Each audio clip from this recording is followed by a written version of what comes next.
Hello, hello, on se retrouve aujourd'hui, première vidéo de l'année dans Au Sprint. Une vidéo particulière, forcément, c'est le premier événement sportif et cycliste sur route notamment de l'année 2024. On parle bien évidemment du Tour Down Under. Le Tour Down Under, cette course en Australie qui depuis 2011 ouvre le calendrier World Tour, vraiment ce fer de lance de la saison, qui était une épreuve notamment destinée aux sprinteurs à l'époque, dans la banlieue d'Adélaïde, donc dans le sud de l'Australie, une course au soleil par ces temps maussades, par cette neige chez nous en France.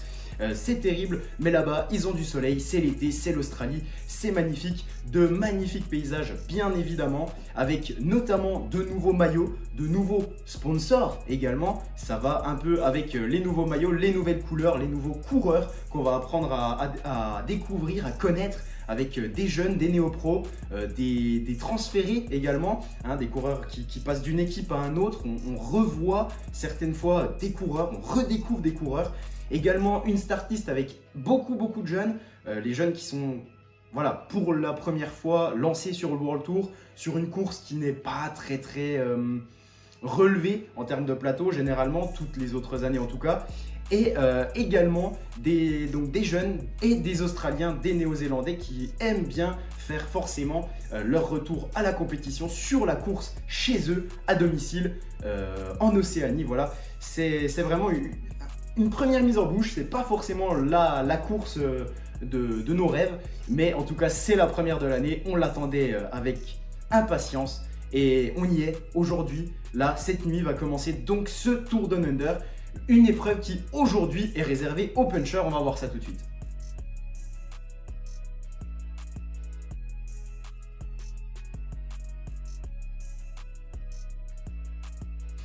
Je disais une épreuve voilà, pour puncher, vraiment, c'est une épreuve qui avant était pour les sprinters. Aujourd'hui, il y a 6 étapes, 5 étapes vallonnées quand même et une toute plate vraiment, avec 2 arrivées au sommet notamment. Donc des arrivées au sommet, on sait que ça peut faire la différence.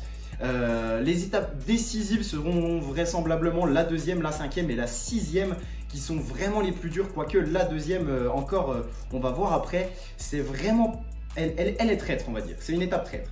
Ça commence donc dès cette nuit avec l'étape à Tanunda, donc ça fait le tour de Tanunda, un circuit où vous savez qu'il y a 3 tours, il y a 1300 mètres de dénivelé avec la difficulté principale qui est Mangler Hill. Honnêtement, cette étape elle est promise aux sprinters. Les 3 dernières arrivées à Tanunda se sont réglées par des sprints massives. Donc ça va être une arrivée au sprint promise notamment aux sprinters les plus en forme, et limite peut-être même des punchers qui seraient bien en forme en début de saison. On a vu notamment Jonathan Narvaez, on va y revenir.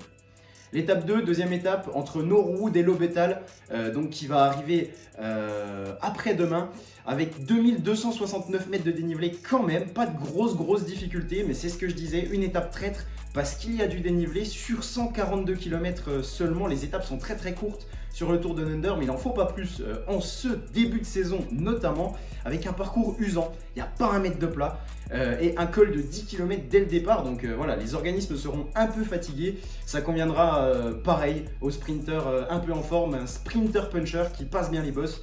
Je pense pas que le peloton sera groupé, mais ce sera un sprint massif à n'en pas douter. Ensuite, la troisième des 6 étapes, une étape qui se termine à Campbelltown. Ce sera l'occasion pour les sprinters de briller. C'est une étape où c'est qu'il n'y a pas trop de plat, mais c'est pas facile non plus.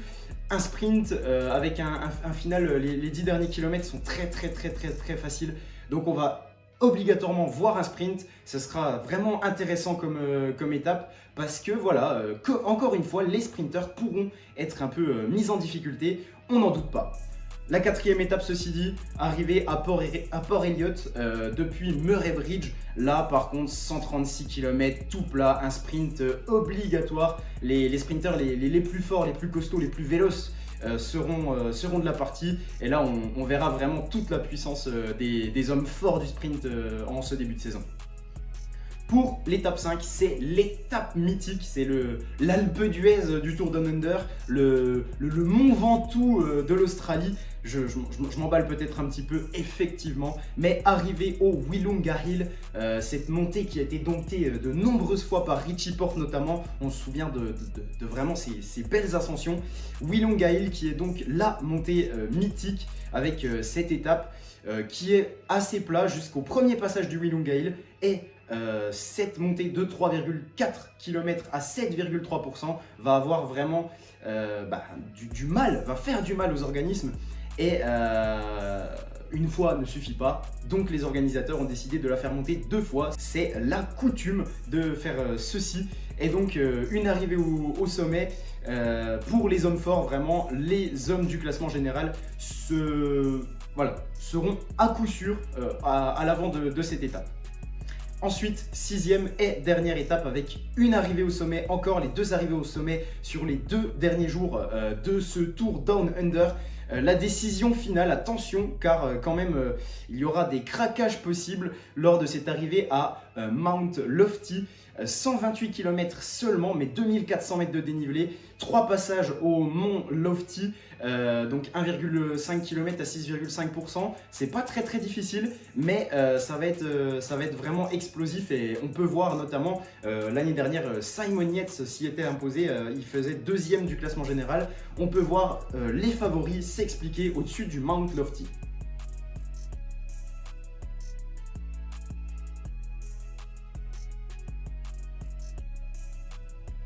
Et donc pour cette start list, nous aurons donc toutes les équipes World Tour présentes au départ de ce Tour Down Under, également l'équipe nationale australienne qui aura des coureurs un petit peu de tout ordre et de tout type qui ne sont forcément pas engagés dans des équipes présentes sur le Tour Down Under. On aura notamment des coureurs d'expérience avec par exemple Michael Storer ou Damian Hawson, mais également de nombreux jeunes australiens qui découvriront la course à ce niveau. Sur la start list globale, il y a quand même quelques grands noms, hein, on va pas se mentir. Julien Alaphilippe, Binyam Girmay, le Simon Yates, Luke Plapp, Caleb Ewan par exemple. Les 3 derniers que je viens de citer font partie même de la même équipe, une équipe avec une grosse attache australienne. Je parlais bien évidemment de la Jayco Alula qui sera à domicile et qui aura à cœur de faire parler. Concernant la start list, on va passer donc aux principaux sprinters présents. On aura donc notamment Phil Bauhaus de la Bahrain Victorious, Caleb Ewan également qui est un des grands favoris. Je pense que honnêtement les sprints vont se jouer entre ces deux hommes qui sont vraiment très forts, ils l'ont démontré au fil des années. Avec également Sam Welsford et Danny Van Poppel pour la Bora, donc 2 sprinters, notamment Danny Van Poppel qui est généralement utilisé en poisson pilote. On va voir comment ça s'organise dans la Bora, selon l'état de forme également. On sait que Sam Welsford est à domicile, donc il aura peut-être à cœur de briller. On aura également, je l'ai dit en préambule, Binyam Girmay de l'Intermarché Wanty. Binyam Girmay qui, on le sait, va très vite, mais notamment sur les étapes un peu difficiles, notamment la deuxième avec 3000 mètres de dénivelé positif. Il sera là, c'est certain. Ineos qui aura donc Elia Viviani et Filippo Ganna, les 2 Italiens. On sait Filippo Ganna très rapide, on l'a vu sur la dernière Vuelta. Elia Viviani, on ne le présente plus, il est un peu en difficulté ces derniers temps, mais pourquoi pas. On aura également Alvaro Odeg de la UAE. À voir ce que dit Alvaro Odeg, ces saisons sont vraiment en demi-teinte. Moi j'y crois peu, mais il sera sur le départ de ce Tour Down Under.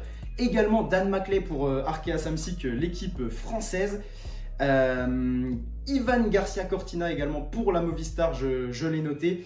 Ivan Garcia Cortina, un peu dans le même style que Binyam Girmay. Quand c'est dur, il sera là, forcément. Après, les étapes sont vraiment courtes pour un Ivan Garcia Cortina qui mise tout sur les fins de course. Je ne suis pas sûr que ce soit vraiment son moment, mais il est présent, il est quand même intéressant de le noter. Et également Jonathan Narvaez, l'équatorien de Ineos Grenadier qui a remporté le critérium inaugural samedi, donc le critérium du Down Under, comme il l'appelle. C'est la petite course inaugurale, mais il l'a remporté au sprint devant tous ceux que je viens de vous citer. Donc attention à Jonathan Narvaez quand même, qui pourra venir, notamment sur des arrivées un peu punchy, un peu difficiles, se mêler à la lutte avec les sprinters. Concernant maintenant les vainqueurs d'étapes et éventuellement les principaux protagonistes au classement général. On aura notamment Simon Yates qui a fait deuxième l'année dernière, derrière Jevine qui n'est pas présent cette année, Jevine qui ne remet pas en jeu son titre. Et donc Simon Yates qui sera l'immensissime favori pour la Jayco Alula. Il sera vraiment bien challengé par notamment Diego Ulissi de la UAE ou également George Bennett qui est parti lui de la UAE pour arriver donc dans sa nouvelle équipe Israël. On aura Oscar Only et Chris Hamilton avec une équipe DSM Firmenich qui sera très très intéressante. Vraiment la DSM Firmenich elle peut vraiment venir jouer un petit peu contre les Jayco. On aura également les deux Français Clément Berthet pour l'AG2R Décathlon. On l'a vu faire un gros Tour de France.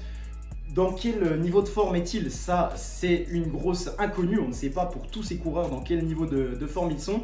Mais Clément, qui est un bon grimpeur, on peut le voir à l'avant de cette course. Également, Julien Lafilippe.